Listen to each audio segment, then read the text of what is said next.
Well, definitely. This is the first visit for Rishi Sunak as Prime Minister of United Kingdom to India, and on the card when the leaders meet, when Indian Prime Minister meet his British counterpart, on the agenda would definitely be easy mobility for Indians in UK.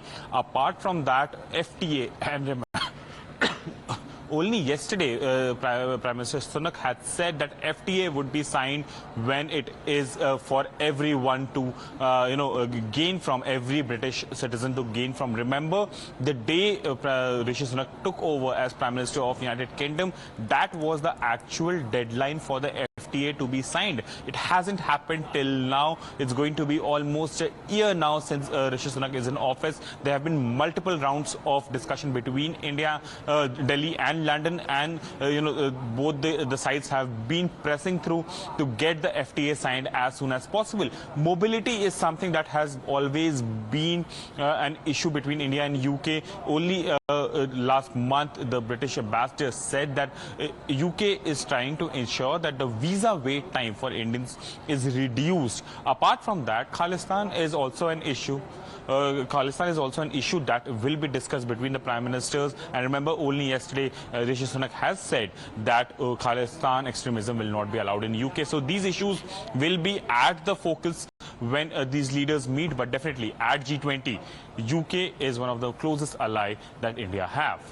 Well, absolutely. UK is one of the closest ally. But Sabyasachi, give us a sense of the color and the space of this collaboration which is going to happen, not just commercially, but also culturally. Because at the Bharat Mandapam, it is a showcase of India's tradition as well as how it pairs so beautifully with modernity as well. Something that we are hoping that the other countries also get to appreciate.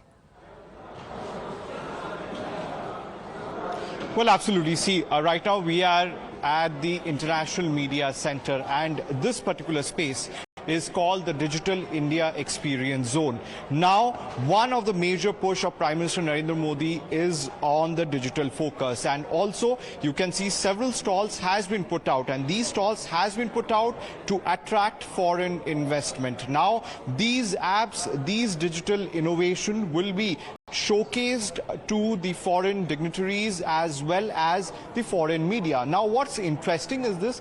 On this side, you see DigiLocker. Now, if you talk about locker, we have seen lockers in banks, and right now we have a stall named DigiLocker. We'll speak to them, get to know what exactly is DigiLocker. Ma'am, if you speak about DigiLocker, what is it and how it's going to benefit the normal citizen as well as the foreign dignitaries and foreign media are also here? So basically, as you must be aware that how government works. I mean, before DigiLocker, government works in a silos. So DigiLocker is a platform who are connected with different government departments through the dots. So if I'll say it's a digital document wallet to the Indian citizen, where a person or a citizen can easily avail all kind of documents which is required to complete a life cycle of a citizen. So they can easily get all these documents through the DigiLocker platform. So the basic objective of DigiLocker to reduce the paperless layer from the e-governance division. So once you have your mobile, you have your laptop, you can just with the help of single sign-in, you can easily access the DigiLocker platform, and you can easily access all the documents with your own consent. So it is completely safe and secure, and people should use it because anyways we are helping for the initiative to reduce the paper and the cutting of the trees. Well, there you go. Clearly, it improves the quality of life, and also it gives the citizen of the country to access the documents without any sort of paper. Now, on this side, you have e-Sanjeevani, which is a national telemedicine service. Now, what is it? We'll get to know. So, what exactly is National Telemedicine Service, if you can tell our viewers? National Telemedicine Service is the Government of India's telemedicine service that enables remote health services to just about every citizen in the country. For rural citizens, those who do not have cell phones or who are not IT savvy, for them, government has enabled or provisioned telemedicine services through the health and wellness centers in their village. So the patient would just have to walk down to the nearest health and wellness center. There are over 100 20,000 health and wellness centers in the country. They just have to walk down to the closest or nearest health and wellness center. They get to meet a community health officer who would create their profile on eSanjeevani, and in simple 5 steps, he'll connect the patient with the doctor in the hub, and they'll talk to each other. The doctor would speak with the patient, get to know about the conditions or the ailments or the symptoms, and then generate an e-prescription which will be flashed on the screen, and the community health officer would download it or print it and give it to the patient along with the medicines. Well, there you go. So like these, several stalls has been put out. You can see UPI stall. On the other hand, you can see the Aadhaar card stall, which is the world's largest biometric-based unique identity system. And these stalls has been put out to showcase India's digital growth to the foreign media, to the foreign dignitaries, as well as to attract foreign investment in the country. And the digital push of the country has been one of the major goals of Prime Minister Narendra Modi. Back to you.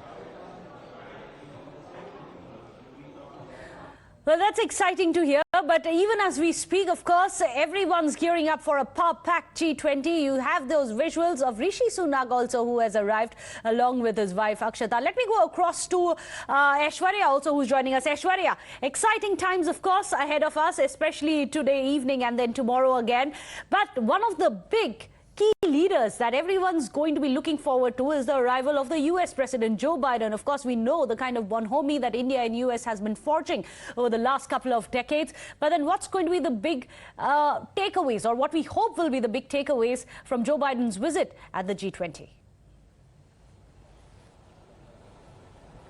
Well, certainly several important defense deals are on the table as far as the bilateral meeting with Joe Biden is concerned. Remember, there are 3 bilateral meetings that are planned as far as today is concerned of Prime Minister. He tweeted it out. It is Bangladesh, it is Mauritius, and it is US later. And very important about the defense deals that are going to sign what we left in Washington last year in June, and that will be again be asked. But certainly, as Sabyasachi was mentioning, this is the epicenter of the entire G20 summit, which is going to take place tomorrow, and the entire country is eagerly waiting to see how India will be showcasing its strength around the world. As I am reporting from the International Media Center, and my colleague Sabyasachi on the other side, he was mentioning about different initiatives of the country which India wanted to showcase to the world about DigiLocker, DigiPayment, UPI transactions, and also on the other side, India is trying to showcase its cultural heritage to the world as well.